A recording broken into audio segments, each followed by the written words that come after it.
pessoas trabalhar. E no Iguaba é a mesma coisa. Tá? Eu tive aqui uma conversa com a diretora de escola, há pouco tempo, pedindo a sala para mim fazer uma reunião no bairro. A diretora foi mandada embora 5 dias depois que nós tivemos a reunião lá, que a diretora liberou a escola.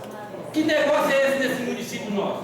Como que eu vou aceitar que não se eleja um diretor de escola pelo voto democrático?